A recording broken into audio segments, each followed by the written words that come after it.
é o que vamos saber, compartilhando aqui e agora as matérias sobre o tema. Além do cosmos, o multiverso. Houve um tempo em que a palavra universo significava tudo o que existe, tudo. A noção de mais de um universo, mais de um tudo, parecia impossível.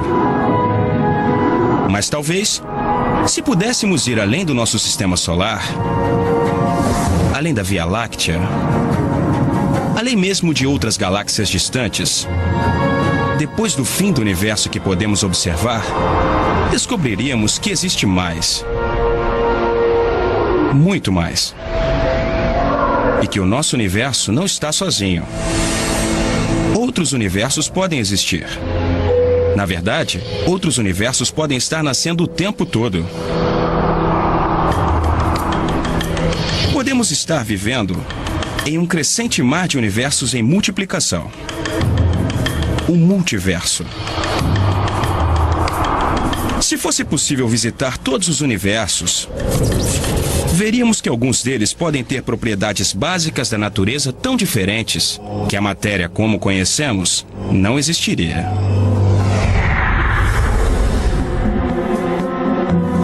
Outros podem ter galáxias, estrelas, até mesmo um planeta que parece familiar, mas com algumas incríveis diferenças.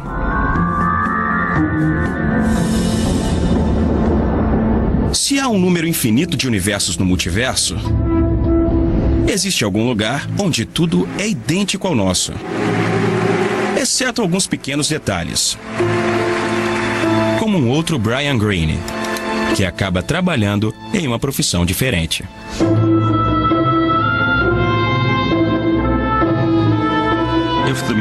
Se o multiverso é de fato infinito, algum deles terá que se confrontar com muitas possibilidades que são difíceis de imaginar.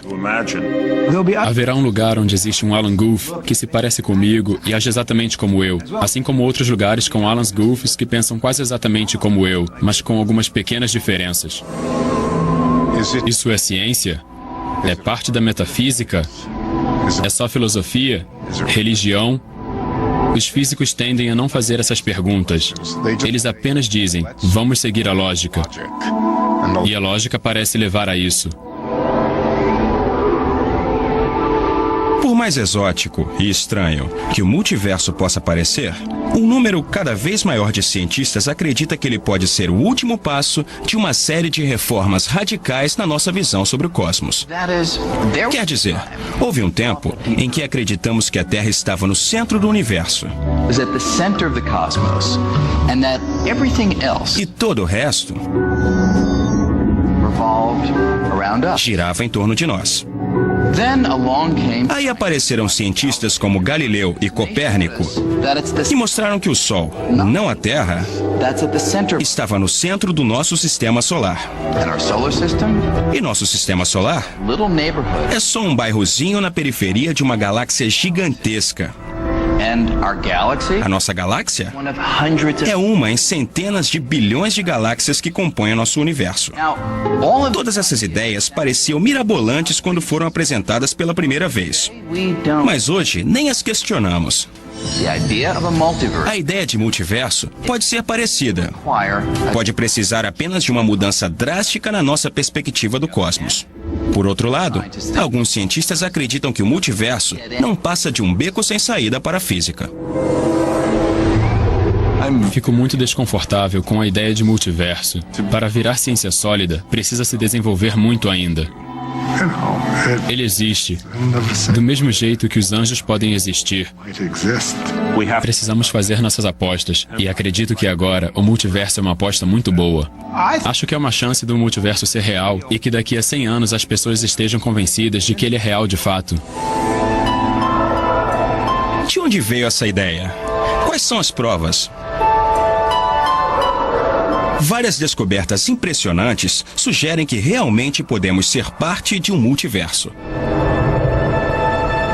A primeira dessas descobertas tem a ver com a teoria bem aceita sobre a origem do universo: o Big Bang. De acordo com essa teoria, nosso universo começou há uns 14 bilhões de anos com uma explosão muito violenta. Ao longo de bilhões de anos, o universo esfriou e se aglutinou, permitindo a formação de estrelas, planetas e galáxias. Como resultado dessa explosão, o universo continua expandindo até hoje. Mas se pudéssemos passar a história do universo ao contrário, até o começo de tudo, veríamos que a teoria do Big Bang não diz nada sobre o que arremessou tudo para fora. O nome da teoria é Big Bang, ou Grande Explosão, mas uma coisa que ela deixa de fora é o que causou a explosão. Não diz nada sobre o que explodiu ou o que aconteceu antes da explosão. Então, qual foi o combustível dessa explosão violenta? Que força pode ter arremessado tudo para fora? A busca pelas respostas colocou os cientistas cara a cara com o multiverso. O trabalho do físico Alan Guth inesperadamente ajudou a criar as bases para a ideia de multiverso. Hoje, ele é professor do Instituto de Tecnologia de Massachusetts.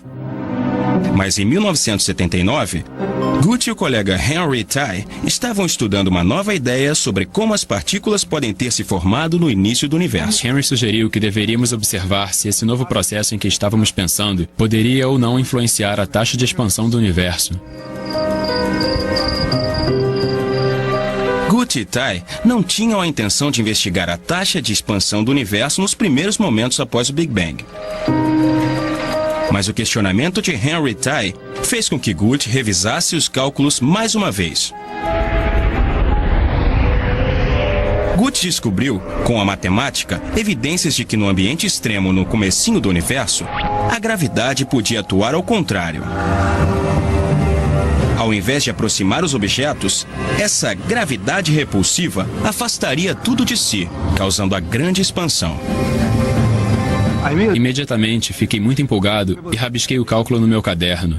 No final escrevi "descoberta espetacular" com uma caixa em volta. Porque percebi que se estivesse certa, ela poderia ser muito importante.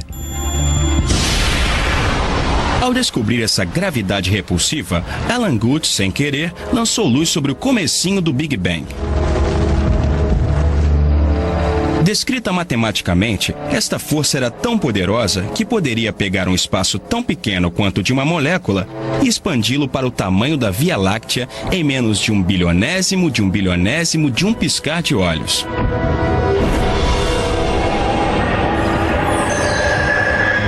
Depois dessa curta explosão para fora, o espaço continuaria a expandir, mais devagar, e esfriaria, permitindo que estrelas e galáxias se formassem, como na teoria do Big Bang. Guth chamou esse estouro de expansão de inflação. Ele acreditava que ela explicaria o que fez com que o universo se expandisse. A poderosa gravidade repulsiva da inflação era o Bang do Big Bang. Os cientistas perceberam que, se a teoria estivesse correta, eles deveriam encontrar evidências no céu noturno. Imagine que fosse possível apagar o Sol e remover todas as estrelas. Se nossos olhos pudessem detectar o resto da energia que ainda está lá, veríamos uma luminosidade morna em todo o universo. Esse mar de radiação é chamado de radiação cósmica de fundo. São os últimos vestígios de calor do próprio Big Bang. A teoria previa que a expansão violenta de espaço durante a inflação deixaria uma marca nessa radiação. Essas impressões digitais formariam um padrão preciso de variações de temperatura, pedaços um pouco mais frios, outros um pouco mais quentes, que seria mais ou menos assim. Mas ainda levaria 10 anos até que a tecnologia fosse sensível o bastante para testar essa previsão. Em 1989, a NASA lançou o satélite conhecido como Explorador do Fundo Cósmico, seguido de um segundo satélite, o WMAP, em 2001, colocando a inflação à prova. As missões mediram a radiação com tremenda precisão e os resultados foram impressionantes. As variações de temperatura encontradas no cosmos eram quase idênticas às previsões da teoria da inflação. É só uma teoria matemática no papel, até as previsões serem confirmadas. O WMAP descobriu o que a matemática da inflação tinha previsto. Isso foi muito convincente. A inflação já teve muitas chances de falhar. As previsões foram feitas, os dados apareceram e a inflação se mostrou totalmente certa. O trabalho de Good sobre a inflação, junto com o trabalho de outros físicos, foi considerado essencial para a compreensão da origem do universo. E no processo, sua extensão... Mas, logo depois, 2 físicos russos descobriram que as equações da inflação escondiam um segredo impressionante. Nosso universo pode não estar sozinho. Um desses físicos era Andrei Lindey, que já tinha feito contribuições essenciais para a teoria da inflação.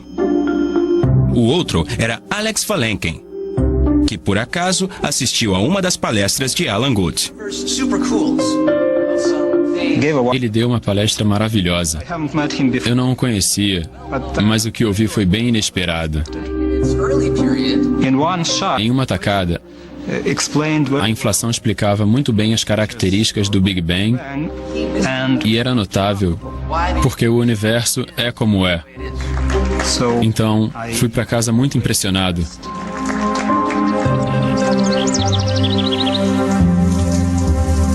Alex Valenkin ficou tão impressionado que não conseguia parar de pensar na inflação por meses.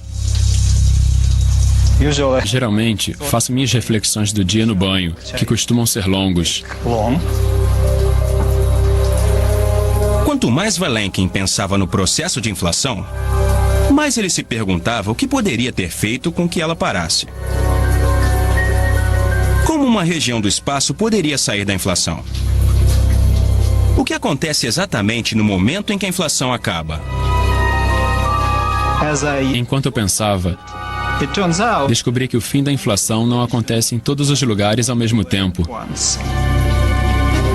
Valenkin se deu conta de que a inflação não termina em todos os lugares ao mesmo tempo. Então ela sempre está acontecendo em alguma parte do espaço. Nesse cenário, o Big Bang não é um evento único que aconteceu. Várias explosões aconteceram antes da nossa e inúmeras outras acontecerão no futuro. Era um novo cenário impressionante e inesperado, no qual a inflação pararia em algumas regiões, mas continuaria em outros lugares. Novos Big Bangs estão sempre acontecendo. Novos universos estão sempre nascendo, criando um multiverso em eterna expansão. Lindey e Valenkin, em especial, defenderam a ideia de que a inflação pode não acabar nunca. Que esse processo de expansão pode acontecer repetidas vezes, gerando um universo atrás do outro. Afinal, isso era uma revolução na ciência ou uma teoria cheia de furos? A ideia ficou conhecida como inflação eterna. Podemos imaginá-la mais ou menos assim. Pense que este pedaço de queijo é o espaço inteiro antes da formação das estrelas e das galáxias. De acordo com a inflação, o espaço é preenchido uniformemente com uma imensa quantidade de energia. E essa energia faz o espaço expandir em uma enorme velocidade. Enquanto expande, há descargas de energia, como centelhas de eletricidade estática. Mas é energia estática em escala cósmica. E quando as descargas acontecem, toda a energia é rapidamente transformada em matéria, na forma de partículas minúsculas.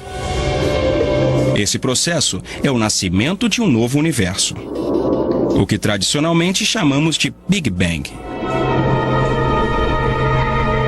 Dentro desses novos universos, que são como buracos no queijo, o espaço continua se expandindo, mas muito mais devagar. E às vezes, galáxias, estrelas e planetas são formados como vemos no nosso universo hoje. Enquanto isso, fora desses novos universos, o resto do espaço ainda está cheio de energia que não foi liberada e ainda está expandindo numa velocidade enorme. Mais espaço em expansão significa mais lugares onde a energia pode ser liberada em outros Big Bangs e criando outros universos. Isso significa que esse processo pode continuar para sempre.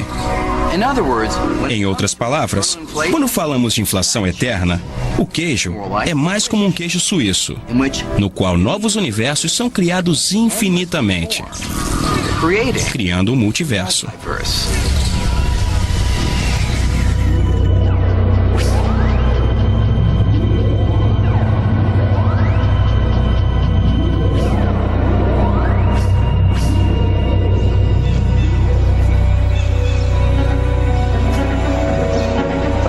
Eu achava que tinha descoberto algo importante sobre o universo e queria compartilhar isso com meus colegas.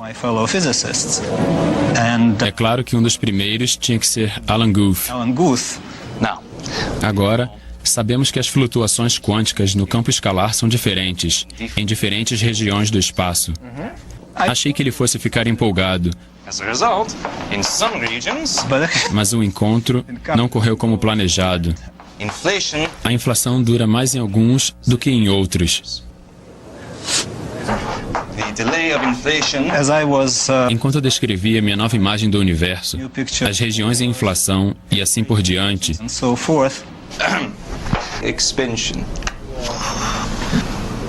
notei que Alan estava começando a cochilar.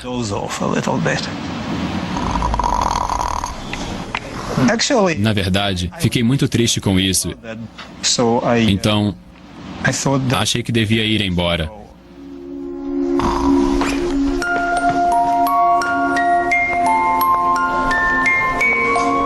Um problema com o conceito de multiverso era que parecia não haver meios de detectá-lo.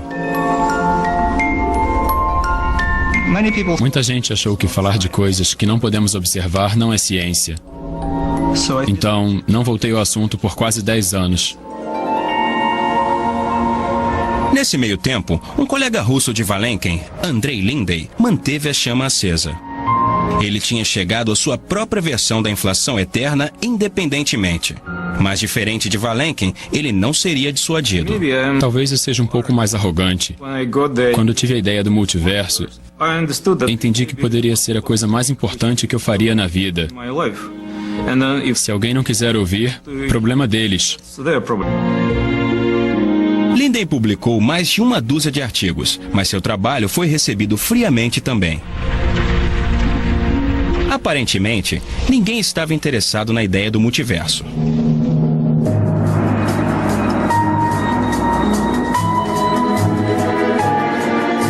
Se as equações da inflação eterna eram a única pista para o multiverso, o assunto poderia ter sido encerrado. Mas a ideia do multiverso ganhou um apoio inesperado de duas áreas da ciência completamente diferentes. Uma delas era a chamada teoria das cordas, criada para explicar como o universo funciona nas menores escalas. A outra foi uma descoberta impressionante feita por astrônomos que exploravam o universo nas maiores escalas. Uma descoberta que é totalmente misteriosa se só existe um universo.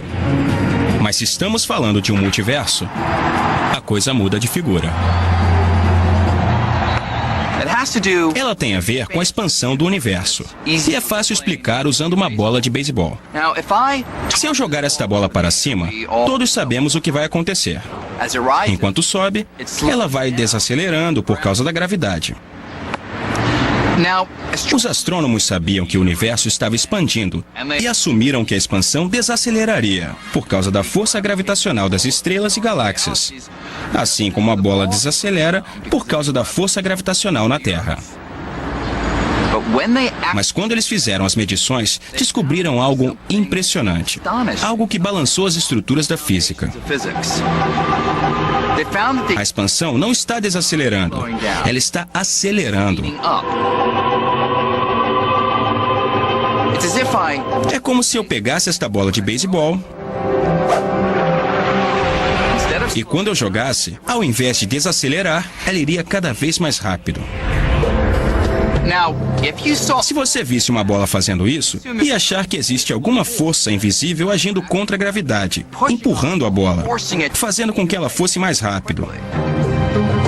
Os astrônomos chegaram à mesma conclusão acerca do universo. Algum tipo de energia no espaço deve estar afastando as galáxias umas das outras, acelerando a expansão. Como não vemos essa energia, os astrônomos a chamaram de energia escura. Essa é uma das descobertas empíricas mais importantes na história da ciência. Nos pegou completamente de surpresa. Então, ainda estamos tentando entender. Descobrir que essa energia escura está afastando todas as galáxias no nosso universo, em um ritmo cada vez mais rápido, já foi um choque. Mas a força dessa energia escura é ainda mais surpreendente. Por mais de uma década, os cientistas não foram capazes de explicar por que existe uma quantidade tão peculiar no espaço vazio. Mas o mistério fica muito mais fácil de desvendar se formos parte de um multiverso muito maior. A ideia de que o espaço contém qualquer energia parece estranha, mas nossa teoria sobre coisas muito pequenas, como moléculas e átomos, a teoria chamada de mecânica quântica, nos diz que existe muita atividade no nível microscópico e toda essa atividade pode contribuir para uma energia no espaço. E de acordo com a matemática, a quantidade de energia gerada pela atividade microscópica é enorme. O problema é que, quando os astrônomos mediram a quantidade de energia que realmente está por aí, a quantidade de energia necessária para afastar as galáxias no ritmo de aceleração observado, eles chegaram ao número assim: um ponto decimal seguido de 122 zeros e depois 1.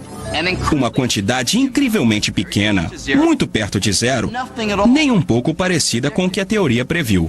Na verdade, é trilhões e trilhões e trilhões de vezes menor. Uma discrepância colossal. Tentamos de tudo para explicar por que a energia escura é tão pequena. Tentamos de tudo e tudo falhou. Não tem jeito. Já falei que esse foi o maior fracasso de uma ordem de magnitude estimada na história da ciência. Se isso nos incomoda, com certeza. Descobrir que a quantidade de energia no espaço é tão menor assim do que a nossa teoria previa, não é só um problema acadêmico. A força exata da gravidade repulsiva tem profundas implicações para todos nós. Por exemplo, se eu aumentasse a força da energia escura só um pouquinho, apagando 4 ou 5 zeros, o número ainda seria minúsculo, mas o universo seria muito diferente. Isso porque uma energia escura um pouco maior afastaria tudo tão rápido que as estrelas, os planetas e as galáxias nunca teriam se formado. O que quer dizer que nós nunca teríamos existido. Ainda assim, aqui estamos nós. Então, por que a quantidade de energia escura é tão menor do que a nossa teoria previu? E ainda assim, bem na medida para permitir a formação de galáxias, estrelas, planetas e vida. Simplesmente não sabemos. A disparidade entre as previsões teóricas da energia escura e o que os astrônomos observaram é um dos grandes mistérios que a ciência enfrenta hoje. Mas pense nisso. Se realmente vivemos em um multiverso, a energia escura pode não ser tão misteriosa no final das contas. Na verdade, se formos parte de um multiverso, a quantidade de energia escura que medimos pode fazer total sentido.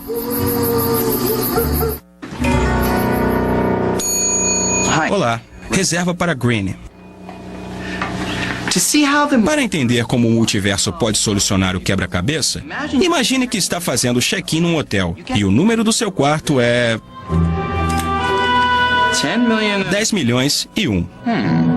Obrigado. Aproveite sua estadia. 10 milhões e 1 pode parecer um número estranho para um quarto. Pegar um quarto assim seria surpreendente. Assim como o valor da energia escura no nosso universo é um número que surpreendeu os cientistas. Mas a verdade é que, se o hotel tivesse um número imenso de quartos,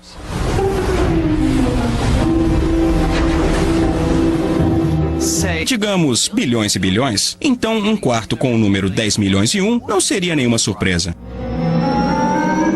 Em um hotel tão grande, é de se esperar que um quarto tenha esse número.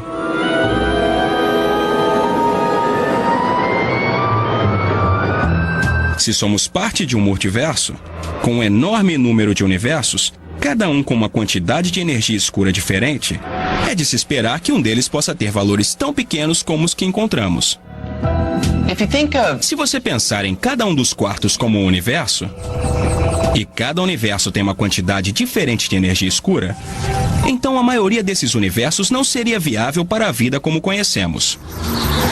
O motivo é que a quantidade de energia escura não permitiria a formação de galáxias, estrelas e planetas. Universos com muito menos energia escura que o nosso simplesmente implodiriam. E universos com muito mais energia escura expandiriam tão rápido que a matéria nunca teria a chance de se aglutinar para formar estrelas e galáxias. Portanto, é claro que nos encontramos em um universo onde a quantidade de energia escura é viável para a vida. Caso contrário, não estaríamos aqui falando sobre ela.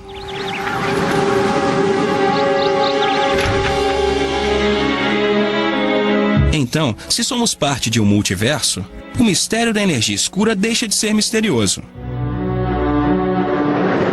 Mas ainda há uma peça do quebra-cabeças faltando. Como sabemos se há diversidade suficiente dentro do multiverso para que cada montante de energia escura, inclusive o número estranho que encontramos no nosso universo, possa ser encontrado em algum lugar? A resposta viria de uma área completamente diferente da física. Estou falando de uma teoria inovadora que surgiu do estudo do universo na menor escala. Sabemos que dentro dos átomos existem pedaços de matéria ainda menores, os prótons e átomos, que são compostos por partículas ainda menores chamadas de quarks. Os físicos perceberam que esse pode não ser o fim da linha. As partículas subatômicas podem ser compostas de algo ainda menor. Minúsculos filamentos, ou anéis, vibrantes de energia chamados de cordas. Esse conjunto de ideias tem o nome de teoria das cordas e afirma que tudo que existe é composto por esse único tipo de ingrediente.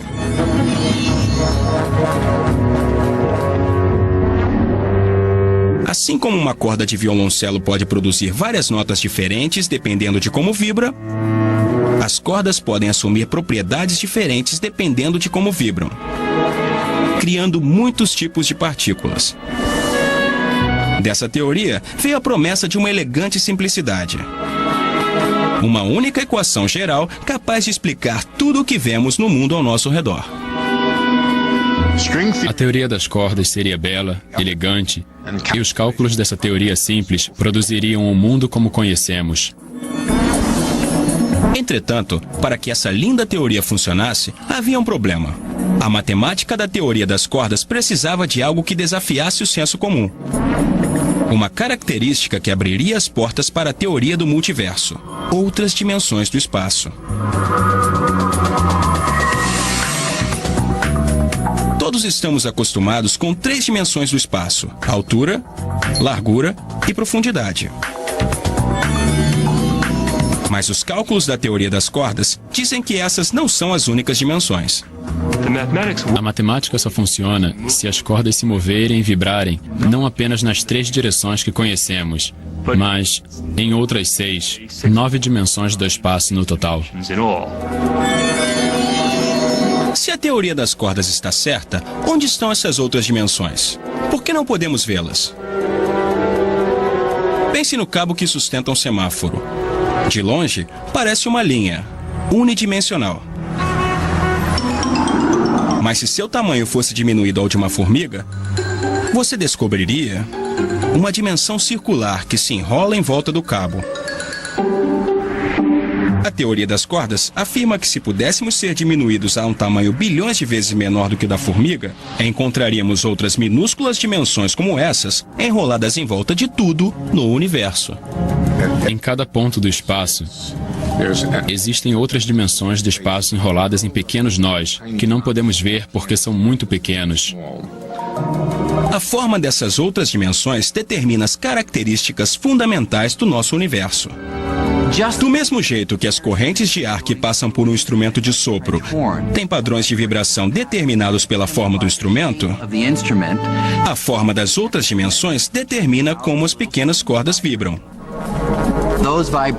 Os padrões de vibração definem as propriedades das partículas. Assim, todas as características fundamentais do nosso universo podem ser determinadas pela forma das outras dimensões. A forma como essas outras dimensões se reúnem é em vários aspectos, como o DNA do universo. Elas determinam a maneira como o universo vai se comportar, exatamente do mesmo jeito que o DNA determina qual será a aparência de um animal. O problema era que quanto mais os estudiosos da teoria das cordas pesquisavam, eles descobriam mais formas nas quais as outras dimensões podiam se enrolar, e a matemática não fornecia nenhuma pista de qual forma correspondia ao nosso universo. Acho que o consenso agora é que esse número parece astronômico. Alguns artigos publicados sugerem que é acima de 10 elevado a 500. Ou seja, 10 seguido de 500 zeros. 10 elevado a 500 é o número das formas possíveis para as outras dimensões, e cada uma seria igualmente válida. Parecia absurdo. Especialmente para uma teoria que buscava uma única equação geral para descrever o nosso universo.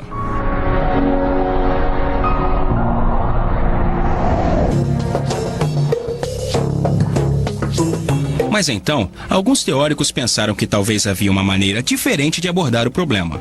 Essa nova perspectiva deu nova vida à ideia do multiverso. 10 elevado a 500 diferentes teorias das cordas. Isso parecia um desastre completo. De que serve uma teoria que pode ter 10 elevado a 500 soluções? Não dá para descobrir nada.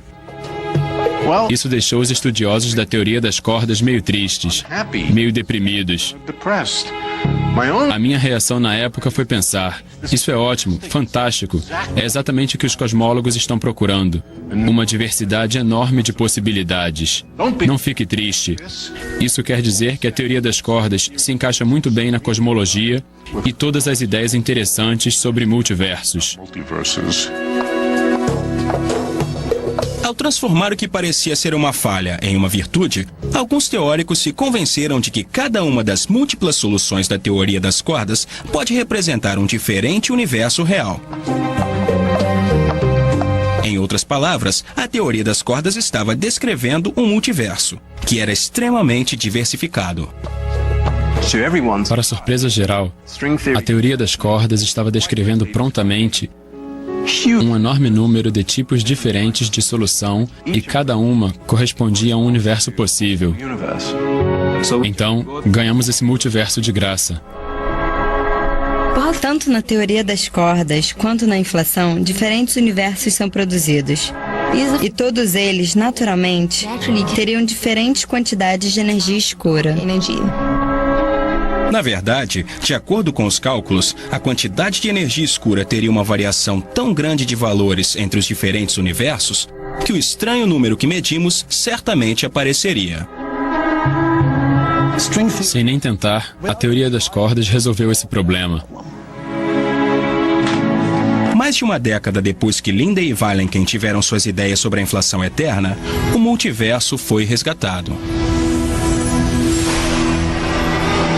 3 linhas de raciocínio estavam agora apontando para a mesma conclusão: inflação eterna, energia escura e teoria das cordas. Da mesma forma que 3 pernas são necessárias para sustentar um banco, essas 3 ideias em conjunto sustentam o argumento de que podemos viver em um multiverso. Quando diferentes linhas de pesquisa convergem em uma mesma ideia, isso não significa que ela está certa.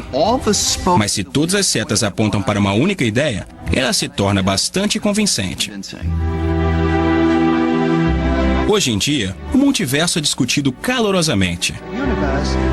Ainda restam muitos críticos. David Gross diria não, não, não.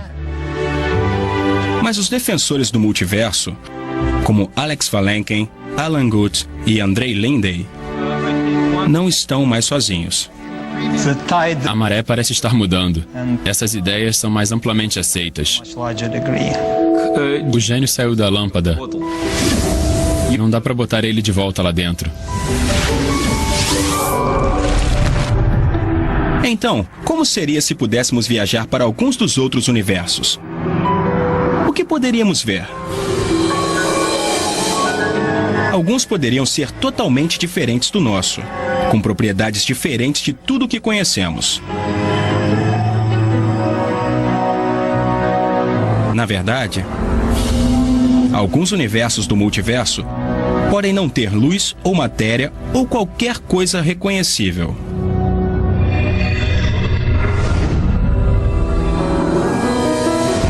E pode haver outros com características bem parecidas com as que conhecemos, mas onde a vida pode ter uma forma completamente diferente, talvez se comunicando de formas que acharíamos muito bizarras.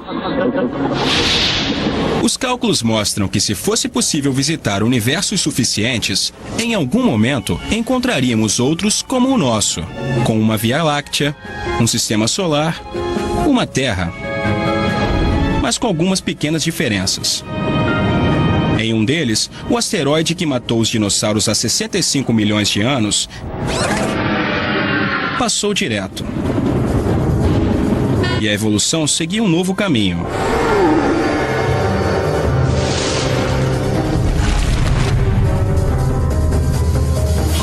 Em outro, pode haver uma Terra com pessoas parecidas com a gente,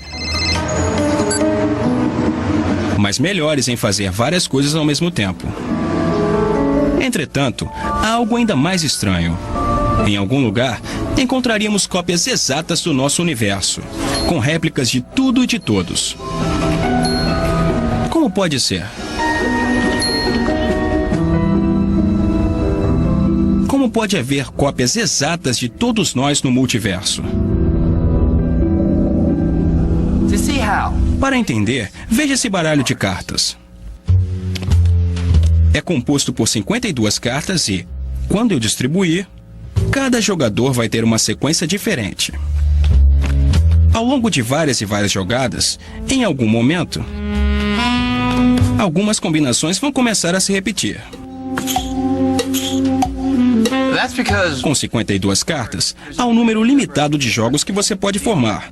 Se as cartas são distribuídas em infinitas rodadas, é inevitável que combinações se repitam. Um princípio parecido se aplica ao multiverso. Isso porque, de acordo com as leis da natureza, os ingredientes essenciais da matéria, ou partículas, são como um baralho de cartas. Em qualquer região do espaço, elas só podem ser organizadas em um número finito de formas.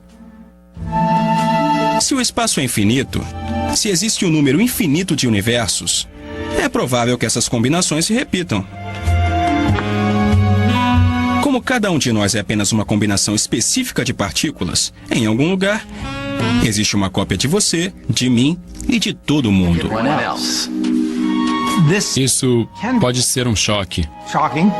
Pode ser que em outro universo eu seja um astro do rock e a minha vida seja muito melhor, ou muito pior, dependendo da sua opinião sobre astros do rock. Isso significa que todas as coisas que nunca tenho tempo de fazer estão sendo feitas por alguma cópia minha por aí. Eu fiquei bem deprimido, na verdade. Essa ideia acaba com a nossa singularidade. É uma consequência das ideias, e elas parecem estar muito bem fundamentadas. Contudo, os críticos argumentam que o multiverso é uma explicação conveniente demais para coisas que não entendemos, como a minúscula quantidade de energia escura no nosso universo e o imenso número de formas possíveis para as outras dimensões na teoria das cordas. O problema com esse tipo de raciocínio é que ele não explica por que a energia escura é como é. Só diz que é por acaso. Não acho satisfatório. Você pode aplicar esse tipo de raciocínio sempre que não tiver uma explicação melhor. Por outro lado, os defensores do multiverso ressaltam que às vezes simplesmente não existe uma explicação melhor de por que as coisas são como são. Por exemplo, a órbita da Terra em volta do Sol. Estamos a uma distância de 149 milhões de quilômetros. Perfeita para a vida. Se estivéssemos muito mais perto do Sol, nosso planeta seria quente demais para a vida como conhecemos. E se estivéssemos muito mais longe, seria frio demais. Por que estamos nesse lugar perfeito? No final do século XVI, o famoso astrônomo Johannes Kepler fez essa mesma pergunta e passou anos tentando encontrar uma razão física. Alguma lei da natureza que determinasse que a Terra tinha que estar a 149 milhões de quilômetros do Sol. Ele nunca encontrou, porque não existe. Não há nenhuma lei da física que determine que a Terra tenha que estar a 149 milhões de quilômetros do Sol. É simplesmente uma possibilidade entre as muitas que você poderia encontrar em um universo cheio de sistemas solares. Poderíamos pensar que é um acidente extraordinário, mas não é. Apenas existem muitos planetas por aí. De forma semelhante, alguns sugerem que a verdadeira explicação para muitas características fundamentais do nosso universo vai nos escapar, se não considerarmos a possibilidade de vivermos em um multiverso. É claro que seria ótimo se tivéssemos uma explicação física e pudéssemos entendê-la. Ficaríamos muito mais felizes. Pode ser que nós tenhamos que conviver com isso. Não existe nenhum princípio inserido nas leis da natureza que afirme que os físicos teóricos tenham que ser felizes. É uma hipótese. É a principal hipótese, porque ninguém tem outra que faça tanto sentido quanto essa.